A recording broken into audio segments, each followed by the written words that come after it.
So this is the first year that we are actually projecting a deficit, and the deficit is in the amount of $652,498.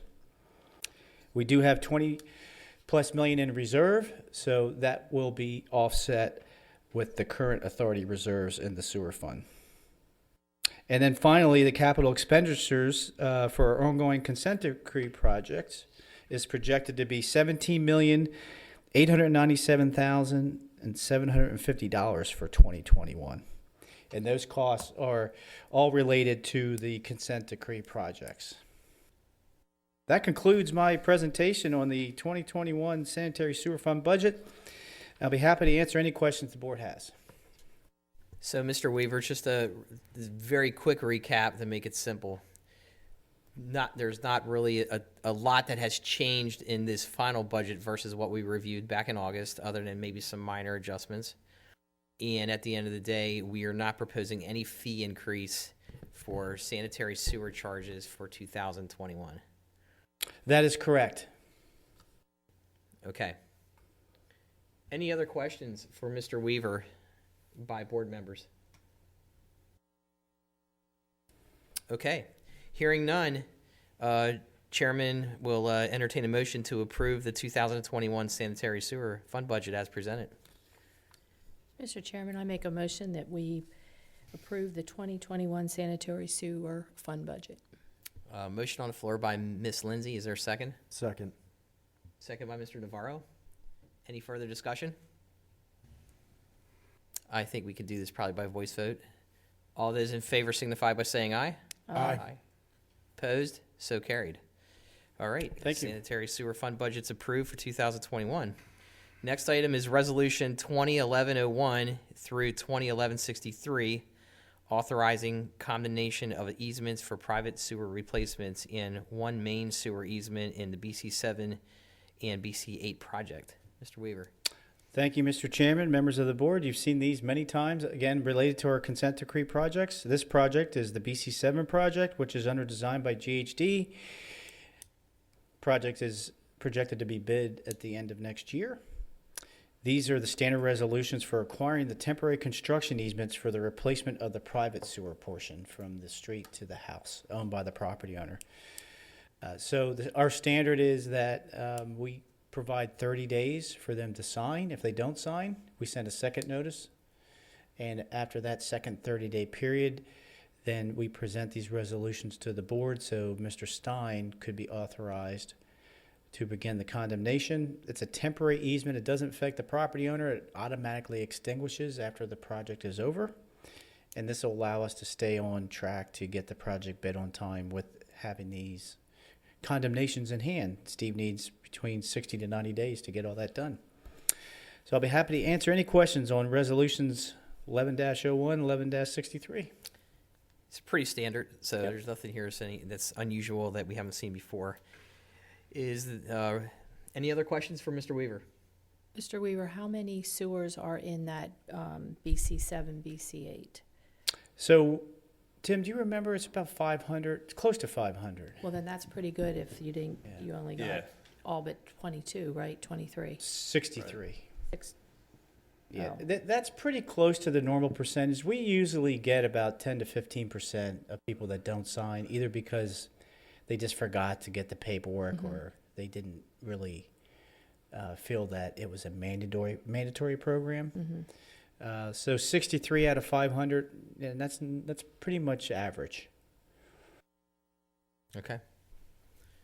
Any further questions or comments from Mr. Weaver? All right, hearing none, Chairman will entertain a motion to approve Resolution 2011-01 through 2011-63. Mr. Chairman, I move that we approve Resolution 20-1101, 20-1163, authorizing condemnation of easements for private sewer replacements and one main sewer easement in the BC7 and BC8 project as presented by Mr. Weaver. Motion's on the floor by Mr. Zumas. Is there a second? Second. Second by Mr. Judd. Any further discussion? I think we can do this by voice vote as well. All those in favor signify by saying aye. Aye. Opposed? All right, so carried. All right, let's go to township reports. Moving right along here. Update on delinquent account collections.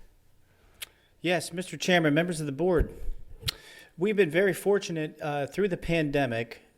We've had 2.5% delinquencies in stormwater and about 4.5% in sanitary sewer since the pandemic started in March with the April billing and the July billing.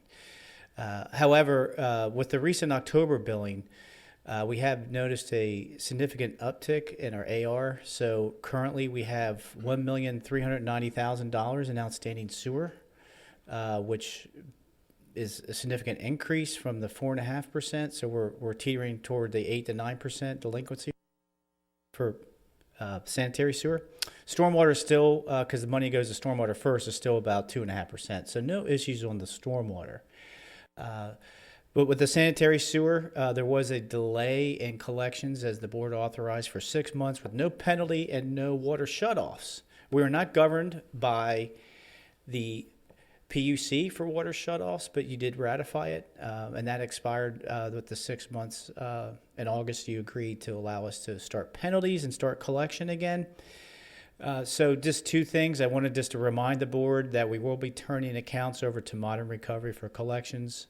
I talked to them. They also represent Susquehanna and Swadera, and according to Modern Recovery, they have started sending accounts to them as well. But just wanted to give the board an update that unfortunately our AR is going up for the sewer collections receivables, and we'll keep the board apprised of that next billing period when we send the bills out in January. I'll be happy to answer any questions on the delinquents.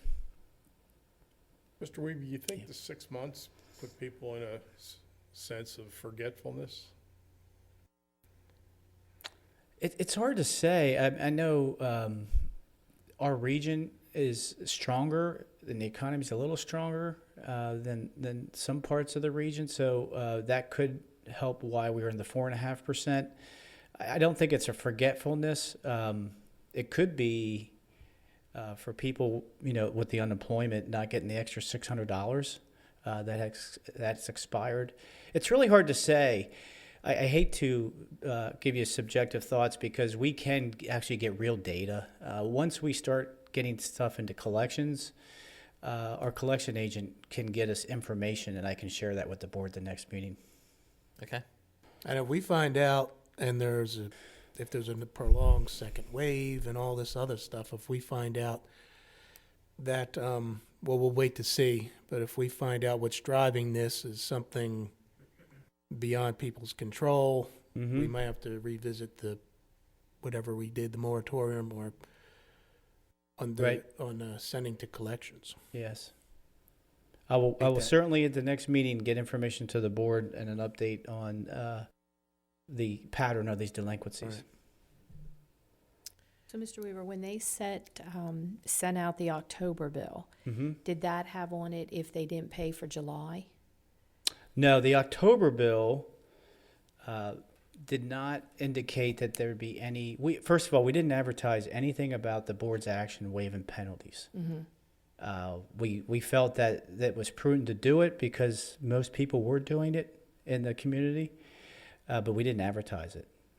But what I'm trying to get at is if they didn't pay their July one, what if it went by the wayside and they don't remember they didn't pay it? How do they know? I'm sorry. Yes, we do send out. We sent out delinquent notices, but we didn't charge the penalty. Okay, I just wanted to make sure. So they did get the reminder. So that goes back to Mr. Zumas's question as well. So it may not be so much forgetfulness because we did send out the reminders. I just wanted to make sure they were notified. Yep. Okay. Thank you. I'll turn it over to Tim in the engineer's report. We got to go through current construction projects and update on SC2B and BC2. Yes. You still got your work cut out for you, man. Let's go. Mr. Chairman, if you can go ahead and open up our project status map. You bet. Thank you. I work for you.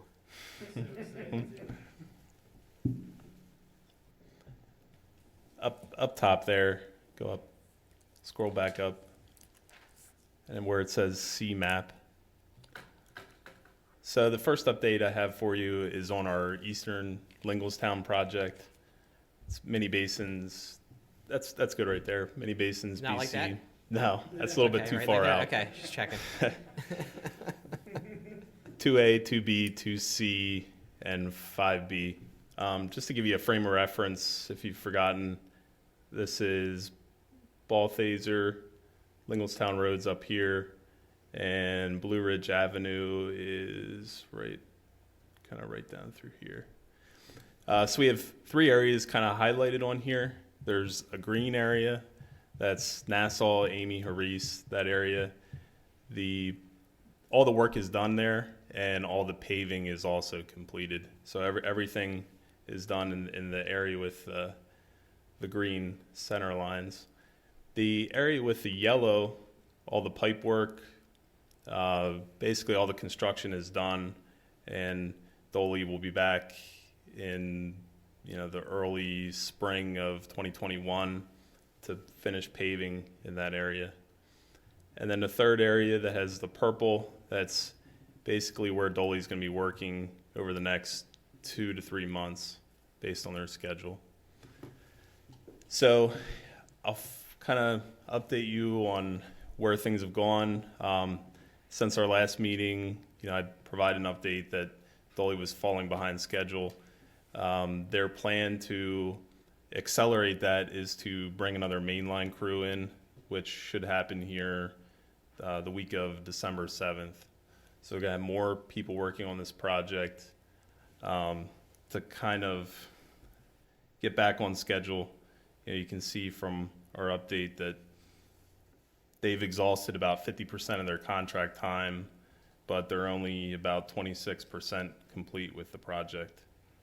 So we're hoping, more staff working through the winter equates to moving this project back on schedule. That's really all I have for you on Eastern Linglestown. I can answer any questions you might have. Okay. Does that add to the cost, bringing in more people? No, that's basically a no-cost acceleration of the project. The contractor knows that they have to meet those milestone dates, and whatever they have to do to meet those is Okay, at their thanks. cost. So Tim, do you think they're working on other projects somewhere else that they don't have the staff here? That they're so far behind? It's really hard to say.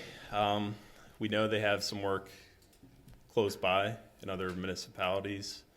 But I think part of it, like you pointed out at our last meeting, we typically see Dolly a different Dolly. They typically get into multiple areas and keep moving at a fast pace that they're not keeping up with the restoration. It's kind of been different on this project where they've restored yards and paving and everything else as they go. So it's kind of hard to say one way or the other what's causing, but they don't have real concern with meeting the schedule deadlines. Okay. Okay. Lining project. Do you want to get to that, Mr. Yes, Weaver? thank you, Mr. Chairman, members of the board. Would you like me to open up the map? You no need to. This is pretty easy. Taking away my Simply put, this is the second pilot project for lining. Staff an engineer wants to prepare lining jobs to get data for the board for 10, 15 years from now to see how lining holds up compared to traditional dig and replace. Because lining we're finding, because of the mainline lining costs have come down tremendously, a lot cheaper to be than traditional dig and replace because of the cost of paving. So if you look at the lining costs compared to the traditional replacement cost for the SC2B lining, as estimated by GHD, there's a savings of $2,931,000. So basically, if you would have dug this project and bid it as a dig project, you would have paid $2.9 million more. So that's really good news. The contractor that we're using for the lining is the first contractor we've used in this area. However, Tim has indicated that they're one of the largest lining contractors in the country. Again, I think I told the board in August that Tim did a great job on that spec with getting multiple bidders to do some testing and to qualify for the bid. So simply put, we're happy to report that the lining project has been awarded. We're ready to start in a few months, and there's a savings of $2.9 million. I'll be happy to answer any questions. Lining has come a long way. It That's certainly for sure. has, yes. I mean, compared to what we were talking about lining 15 years ago, and it was not projected to last more than maybe 10 years. Right.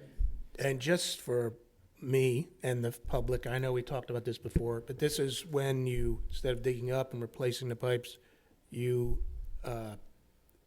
insert internal Yes. lining inside the You pipe. do. You invert the pipe. It's a pipe that's inverted. It's seamless. That's a good thing. There's no joints. Regular pipes have joints that can leak. That's why we're here doing this work, because they're at 12 to 15-foot sections. Lining, it's 300 feet long, no joints. The problem is there's not a chemical seal. You put the pipe in, you cure it. They've come a long way. They used to have to steam cure a line for 4 to 6 hours, which didn't make lining attractive either, because now you're hogging up the road anyhow all day. Now they do UV cure. They stick this UV. You can actually go on to our website and watch the process. We have a video on there as well. But yes, it's inverted, it's cured, and it's seamless. The only thing that we don't know is the water that, because there's no chemical bond between the hose pipe and this new pipe, is the water travels in that annular space and goes down to the manholes. But we figured out a way to cure it there too. So we're confident that we can keep the water out. That's the main goal with this lining. It also, when you line the pipe structurally, it's like a new pipe. So it can last, who knows, 50 years or longer. So And how much did that save us? 2.9 million. 9. Yeah. Are we having better luck, Bill, with the testing? Because I know there were some areas we were having the air Yeah. testing, we were having issues with that. Yeah. Yeah, I think part of our problem there was we were trying to. We had this concept that lining was equal to replacement, so we were holding the lining to the same standards as replacement.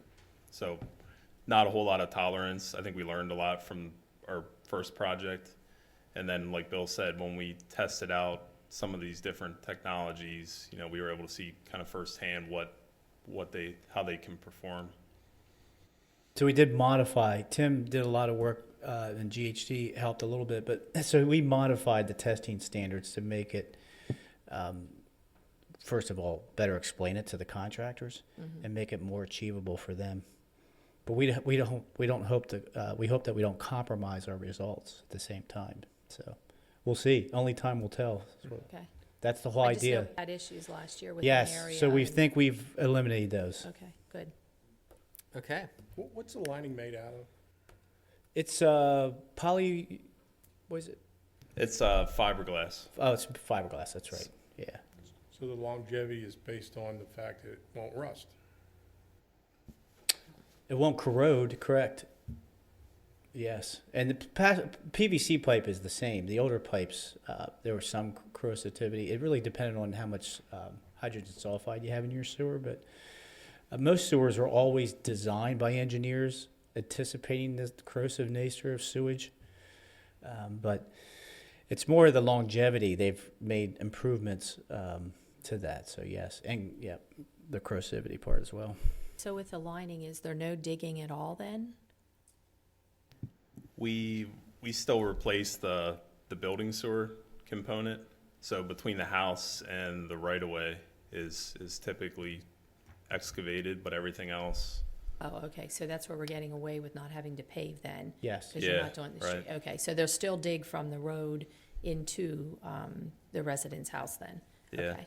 There's Tradi- still some exceptions, like if you have, defect you can't line through, like a sag or an issue at a manhole, then we will replace that. We will have to Okay. dig and replace that, but So traditional dig and replace, because of the paving cost increase, and we have to rebuild the roads because they have no paving, 28 to 30% of the job. So right off the top, you're cutting off 28% because that's the cost to pave the streets.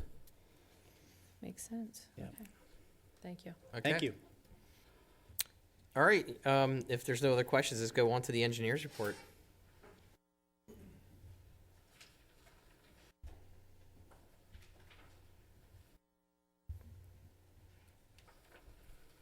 Thank you, Mr. Chairman. You all should have a copy of our engineer's report in your packet, and I don't really have anything special to report.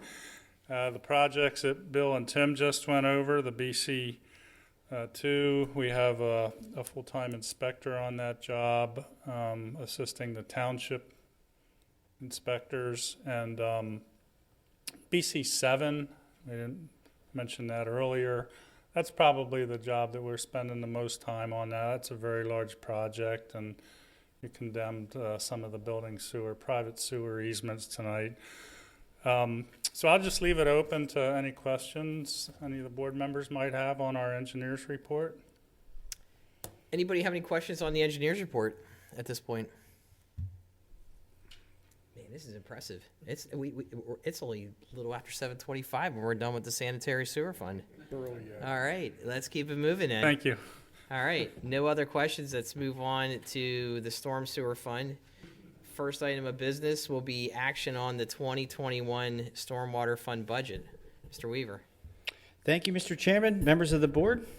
The 2021 Stormwater Fund budget is ready for board action. Staff has revised the stormwater fee revenue to reflect the reduction in rates from $128 a year, $32 a quarter, to $104 a year, $26 a quarter, as requested by the board at the August meeting.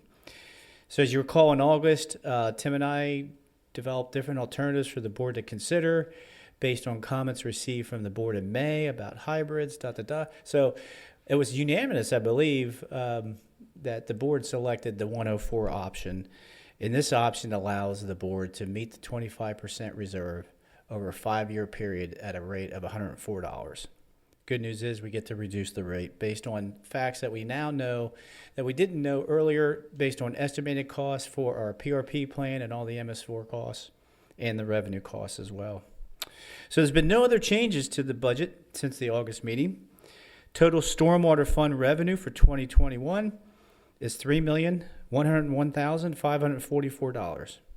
Expenses, $2,340,131. The projected surplus is $761,413.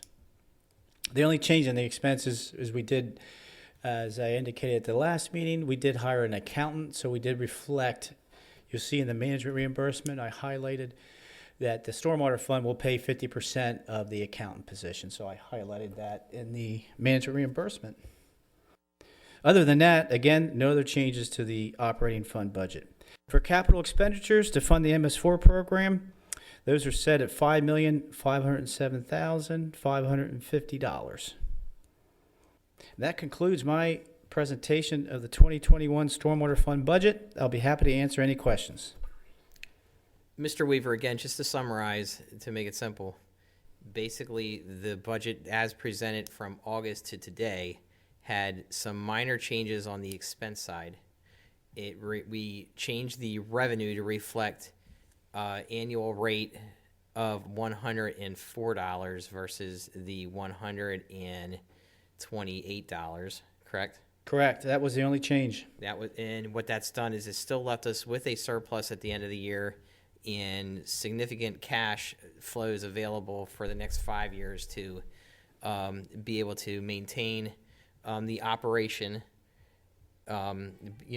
without having to have really significant rate increases. That's correct. We have 761,000 projected for next year. We also have current cash flows from the first year and a half of operations of over 880,000. So between the two, yes, that'll sustain. Which has allowed us to reduce rates over 20%. Absolutely. Okay. And this will be reflected in April billing? Yes, so we bill in arrears with the sewer. So the sewer and stormwater is under one bill. And so April, we will be billing the January, February, March quarter. And that's when that new rate will be implemented. I do plan on putting something in the newsletter, in the next newsletter coming out in January. Okay. Mr. Weaver, thank you. Is there any further questions for Mr. Weaver on the Stormwater Fund budget? Okay, hearing none, Chair will entertain a motion on the 2021 Stormwater Fund budget. Mr. Chairman, I move that we approve the 2021 Stormwater Fund budget as outlined by Mr. Weaver and on the public agenda. Mr. Judd, thank you very much. Is there a second? Second. Uh-oh. You know, I'm going to go with you, Mr. Navarro. I want to get you on the record more. So we're going to go with Mr. Navarro as a second. Sorry, Norm. Okay. All right. All right, we got a motion on the floor in a second. Is there any further discussion? I think we can do this by voice vote. All those in favor signify by saying aye. Aye. Opposed? So carried. All right, moving right along, Resolution 2012, establishing the new stormwater user fee, which we just covered in the budget. We did. Thank you again, Mr. Chairman, members of the board. This resolution simply just reduces the fee from 32 to 26 as the board authorized in the budget, beginning with the first quarter of 2021. The resolution is quite lengthy. This establishes the reason for the stormwater management program, the reason for the stormwater management user fee. Steve and I have agreed over the years, a lot of municipalities just amend resolutions, and that became a nightmare. So our policy at Lower Paxton has been recently that we don't amend resolutions anymore without amending the whole thing. That way you can always just pick that one up and know that you don't have to find 10 other ones.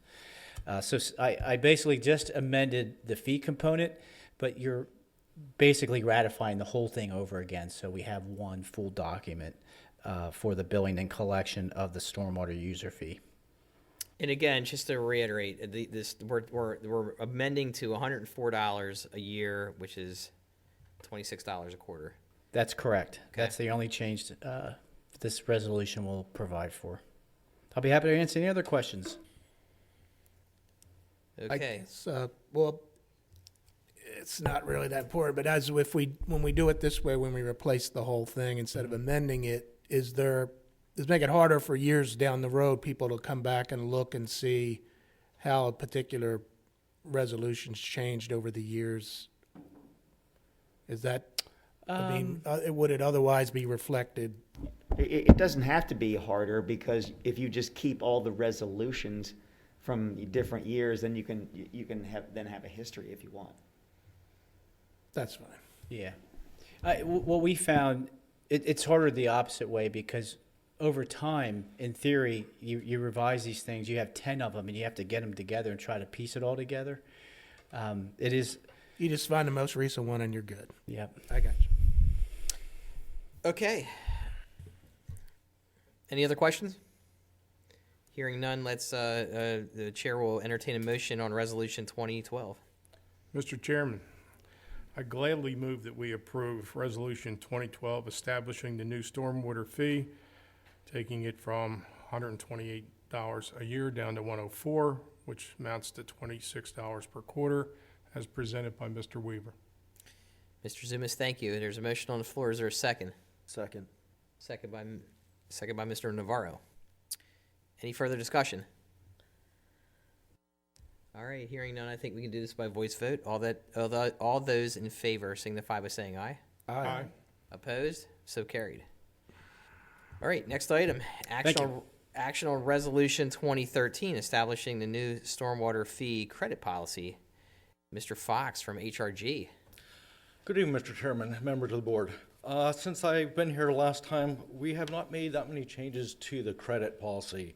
The SUDA director and myself made some wordsmithing and cleaned up some tables. However, with that said, I'll be happy to answer any questions you have tonight. Thank you very much. Any questions on the credit policy that we have covered, I guess, for a couple meetings now, and you're saying that based upon the review of this, there's really not that many other changes to this. Is there anything that you would like to add? Anything that you'd like to highlight at all, by chance? No, I think the staff put a lot of time into this. I think this is one of the better documents I've seen around lately. So I think the board members should be very happy with the production that the staff provided. It's not good, Bill Weaver, too much. It was a collaboration. Tim we're okay with, but let's not get too crazy on Bill there. I actually did not do much wordsmithing. I actually moved things around where the document read better. So as Kevin is making an accurate statement, we really haven't changed anything, but we moved things around. We did simplify the application. I did want to highlight, if I may, Mr. Chairman, is the stormwater credit application fee specifically. We made it more user-friendly, so I kind of put on a different hat other than engineer and document writer. I kind of turned the tables and said, okay, I'm a resident now, and I want to complete this thing. How do I do it? And then that's when I called Kevin and Randy and said, we got to totally redo this. So we did that, and I hope, for instance, we put at the top that note for rain barrel and adopt the inlet credits. You only have to complete page A1, check the appropriate box, and that's it. So we believe, for residents, this is really a program that benefits them for those programs, and I believe, made it very simple for them. The board okayed at the last meeting. We didn't have to charge a fee because we're going to do this internally. It will be no cost. Our staff's already here. The engineering part, the application fees are flat rates, and that's Kevin's firm. So those are more complex and are going to be submitted by engineers. So therefore, we feel more comfortable having an engineer review it. We could have Tim do it, but he's busy enough, as you know, with our other programs. So essentially, that is the only modifications, again, to the program. We believe that it'll be well received by the public. We expect to see many applications in January, and we will keep the board apprised if you choose to approve this of its progress. Kevin, I just had a question. I know the rain barrel is a one-time, you get $100 one time. Yes. The other credit programs, can you explain to the public how, are some of them one time? Is it a certain percentage? It depends on, yes, I can explain that. It depends on the credit, but let's say that, for example, they want to put a stream buffer in, which is basically planting trees, shrubs around a stream bank.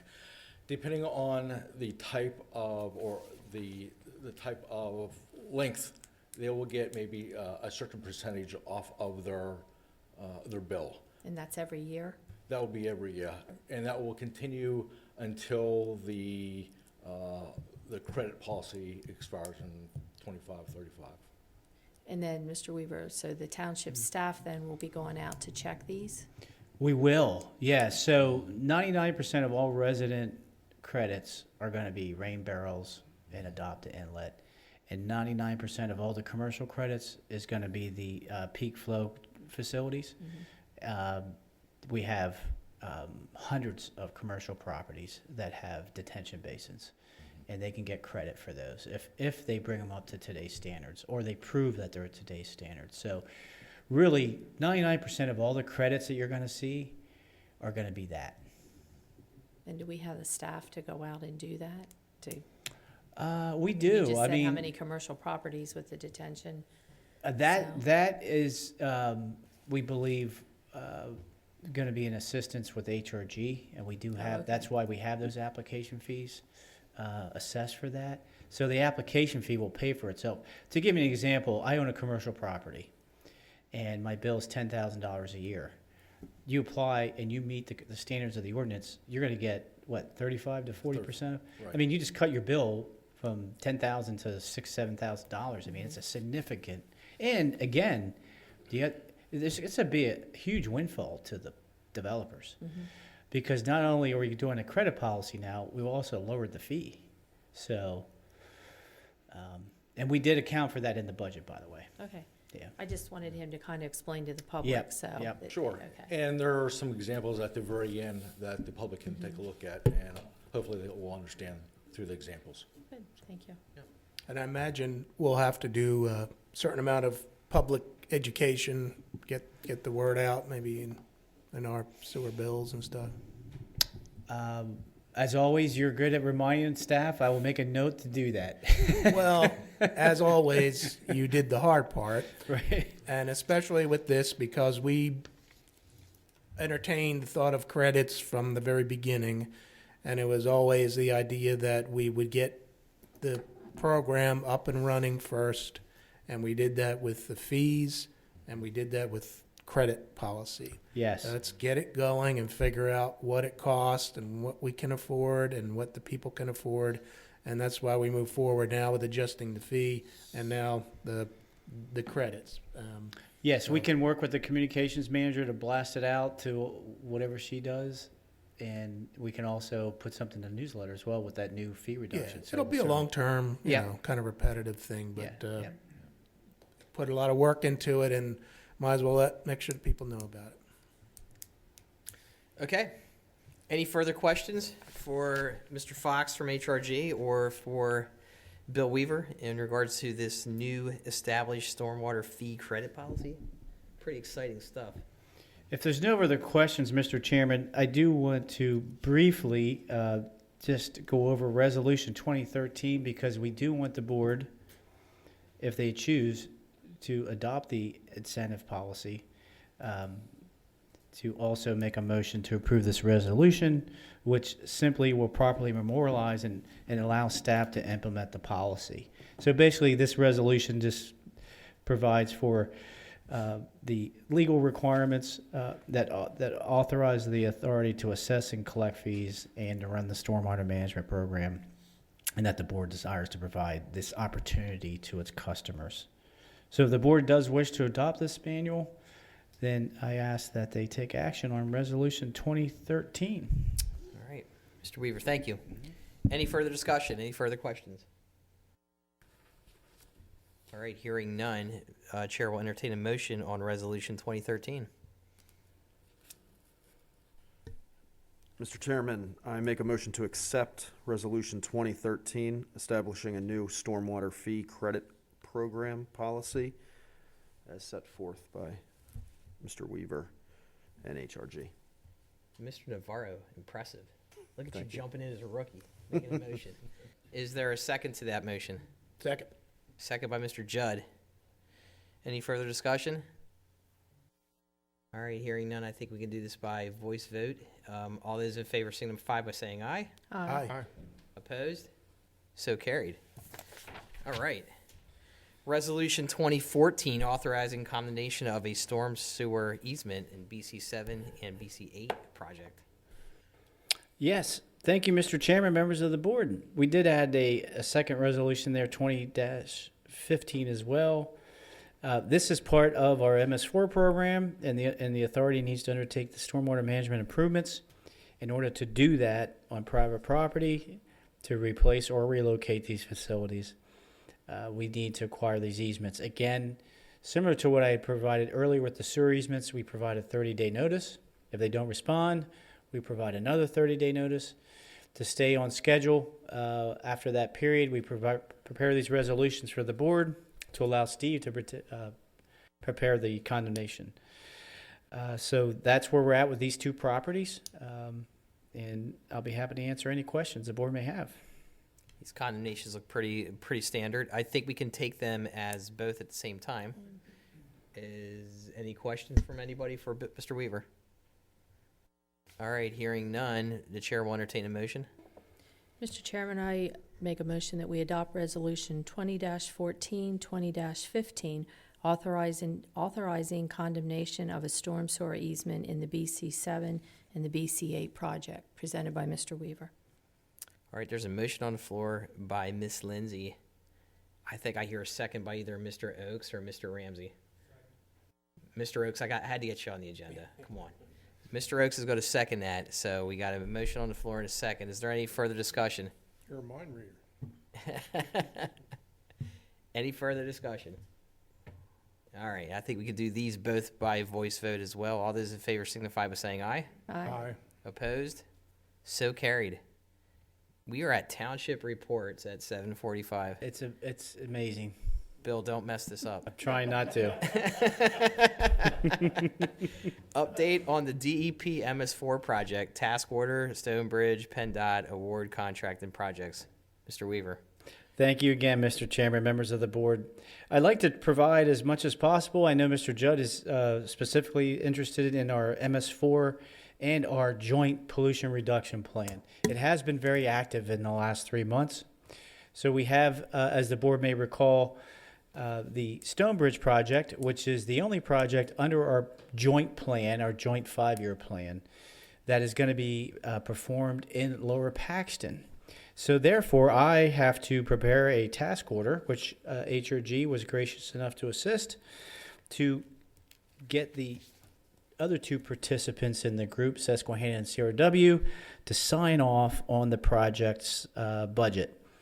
So you have before you a task order that doesn't require any board action, but it does provide for a cost to the Lower Paxton next year of $469,000.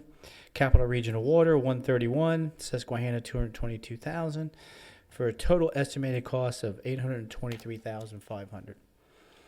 So this project is ready to be bid, and the board has not seen this project at any length in terms of a design. So I've requested HRG to come to our January meeting before they advertise it and show the design to the board. I think you'll be really impressed. Stonebridge has signed the agreement to do the project, and I can see why, because it's going to be a huge improvement. We're rebuilding a pathway bridge and reconstructing the whole stream channel.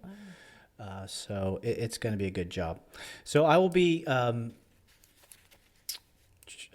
transmitting this task order to CRW and Susquehanna at the end of December for them to act on in January. They requested that I wait until their budgets were approved this month or next month. So that is the plan there. And also, the PennDOT stream restoration project is in process.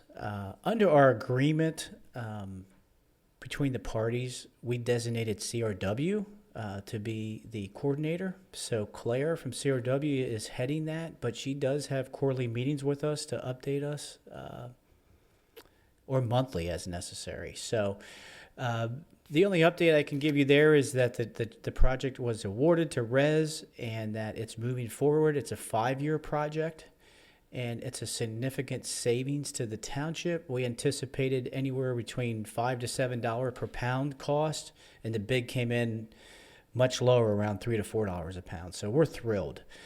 At some point, HRG is recommending that after a few years, we see how RES does. If they do a good job, then we may want to try to re-up it with PennDOT and see if we can extend it to complete our whole 5-year plan. So that's my report on the MS4 DEP projects, and I'll be happy to answer any questions you have. Well, Bill, and you mentioned per pound. Mm-hmm. That is sediment?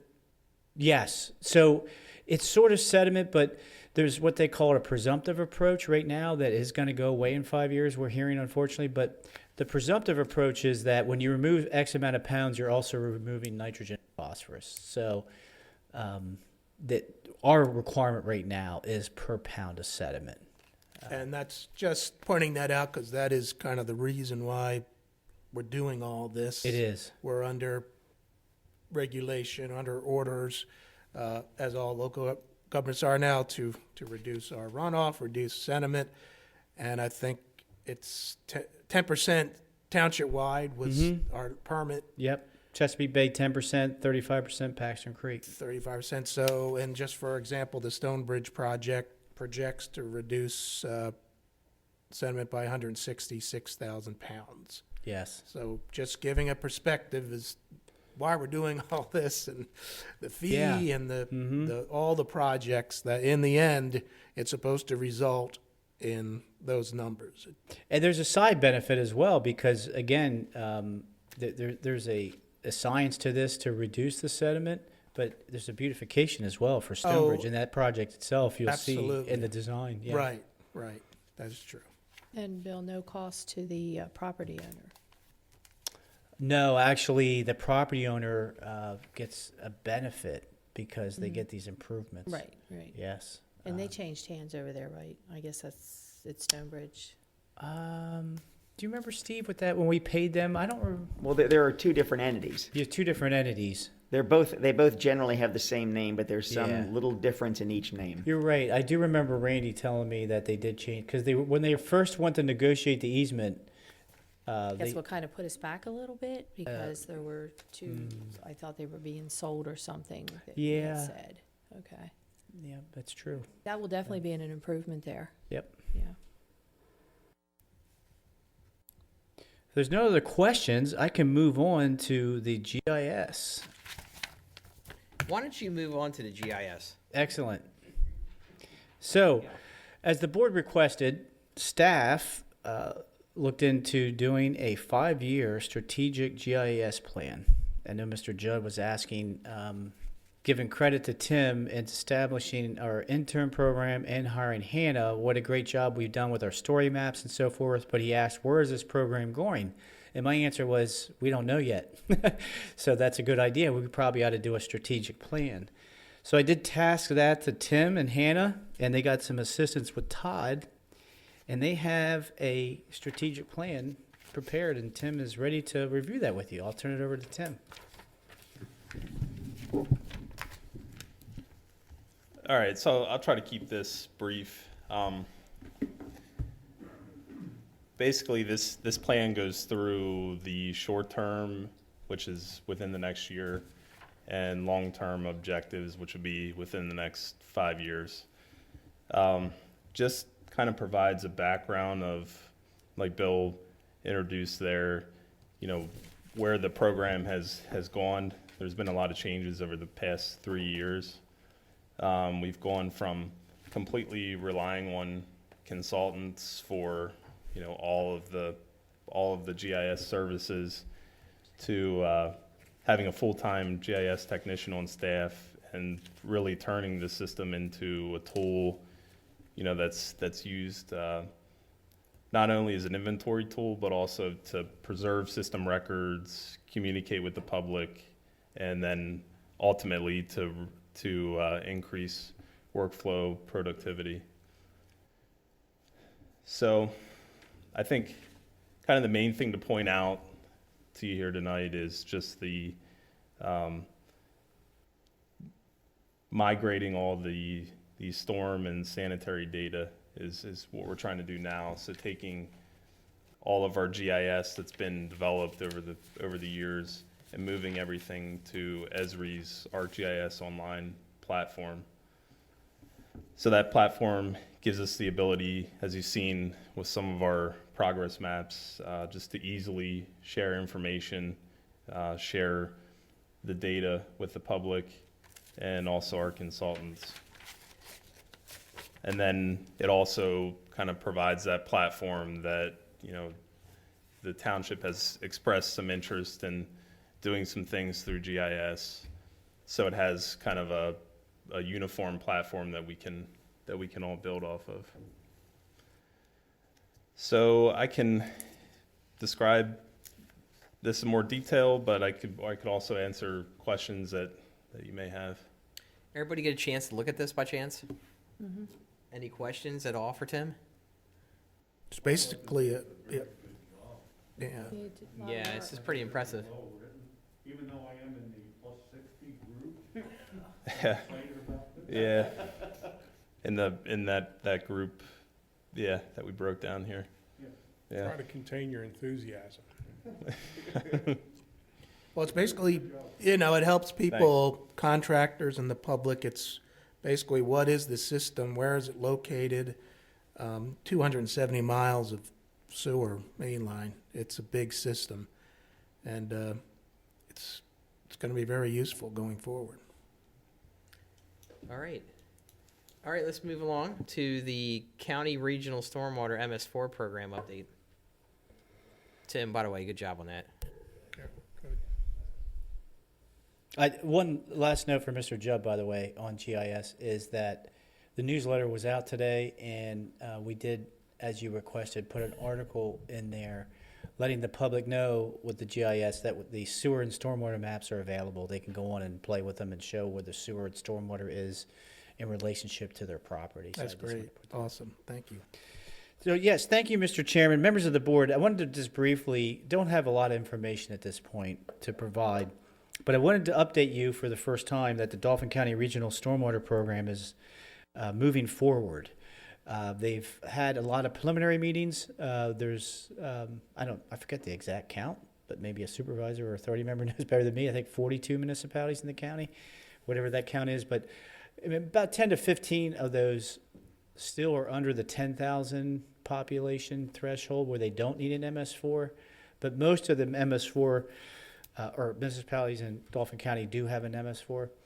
The county thought that it would be beneficial to start a county regional stormwater program, especially getting advice from HRG, who they hired, who was our engineer, who is the leader in this area, who has started county programs around the state. So there is a big benefit to the township authority to join this program, because they anticipate in the next 5-year period that we're going to have a more stringent requirement on nitrogen. And they believe that that's going to start with doing riparian buffer work on farmland, which, as you know, we don't have a lot of farmland left. So South Hanover Township, those kind of areas, Londonderry Township, those kind of areas are going to anticipate a good bit of that work. Unfortunately, we don't have a financial model. We don't have an agreement. We don't know what the costs are to the authority at this point. There is money in the budget that you approved that does allow for some fees if necessary to the county. But until we get that information, I can't really provide you anything. One of the drawbacks that we see initially is they have an a la carte system, as you can see there, that you can pay as you go sort of thing. But right now we don't need a lot of those services. So we've been asking the county, is there other options? I mean, they already have A, B, and C, so we're kind of frustrating them. We need a D, E, and F. So we're going to be meeting with them. We hope to provide more information to the board at the January meeting. Ultimately, as you know, the township runs the authority, but you pay for everything. So we will be apprising both boards. Ultimately, the township will act on this because they own the MS4 permit. So if there's any participation in the county program, they will provide an agreement for the township to authorize that service. So again, I'll keep you updated, but that's some limited information that I have right now. I'll be happy to answer any questions. Any questions for Bill? All right, hearing nothing, let's move on to DEP's MS4 annual report. Well, that's pretty simple. I just wanted to give the board the letter saying that DEP has accepted it. Excellent. That's in your packet. All right, moving on then. We're going to move right down here to review of the 2019 audited financial statements and letter from BSSF. Yes, board members, the audited financial statements were hand-delivered by BSSF, John Bonowitz, who I spoke to and met with on several occasions on the audit. There was two letters in the actual financial statements. I provided each of the members the hard copies. So essentially, we went over this information in August. Basically, the audit is good news and bad news. Just briefly in the bad news part, they did notice there were some financial controls that need to be recognized. I did go over that with the board, and you did approve the budget, and we did introduce to the supervisors and the authority as well the new accountant that we hired in the sewer department to address some of the issues that the auditor identified in their letter to the board. So you have that letter, and I'll be happy to answer any questions you have on the letter, as well as the audited financial statements. Again, all good news there. We are in strong standing. We have significant cash reserves and cash equivalents of $22 million total. That strength will be needed as we move forward in the next 10 years to complete all of our MS4 and consent decree projects. That's my report on the audit, and again, I'll be happy to answer any questions. I think it's important to note that on the audit, it was an unqualified opinion, which is, to make it simple, a clean opinion. And all the other two letters that were provided, one was a auditor's communication letter that's required to be provided, and that just says that they did the audit in accordance with the rules and the objectives of the audit. They didn't have any issues with management. They didn't have any issues that encountered anything that needed to be reported of any nature. And then the last letter was a letter that provided comments on internal controls and 2 matters that they identified that needed to be addressed. So at the end of the day, that was really the summary of the audit. But I guess what's most important is that the opinion was unqualified, which is a clean opinion. Thank you for succinctly reporting that I could not. Thanks. Thanks, Bill. Appreciate it. All right, you know what? We're moving along so well here. Mr. Let's Blaine, I not- just have one more thing. Could you, for the public, you Yes. said BSSF.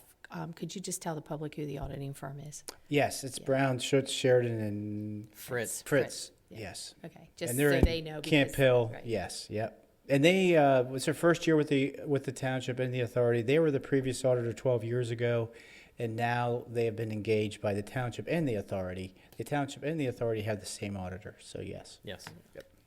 Okay. All right, we're down to the HRG engineers report. Anything that we, Mr. Fox, are you giving the engineers report today, or are we going to get?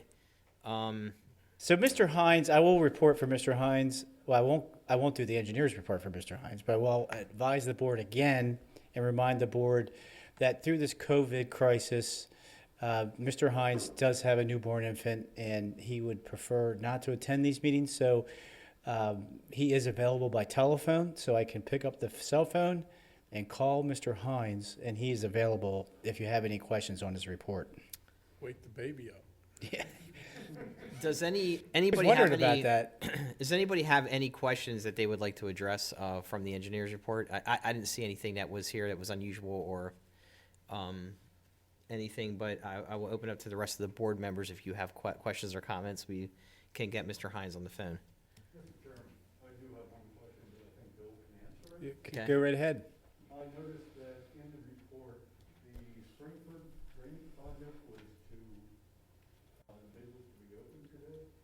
It was open. I'm glad you mentioned that, so I can give the board an update. We're happy to report that we got tremendous bid results. The engineer's estimate was around $1.8 million, and the actual bid was $989,000 was the low bid received. We had 19 bidders on the job, which is sort of unheard of to have that many bidders. This is all new to us because we typically don't do this much stormwater work now with the fee and the MS4 requirements. So with sewer, we don't get that many bidders because we're so much larger. $15 to $20 million. There's only a few contractors that have the equipment and the manpower to do that. But, you know, these smaller jobs for stormwater open up a lot of local contractors, which apparently creates a lot of competitiveness that we're taking advantage of. But thank you for that. I apologize for not mentioning that. Yeah. Okay. Is there any other questions on the HRG report? Wow, pretty impressive. I have 8:05 on my computer. We never get done in less than 2 hours. So before we go, I just want to give a shout out real quick. Brad, Township Manager, how you doing? Doing all right. What about Laura Paxton's finest back here? Thumbs up. Shelly, give you a little TV time. All right. Okay. All right. Well, hey, great meeting, everybody. Appreciated it. If there's nothing else left on the agenda. Just happy Thanksgiving, everyone. Yes.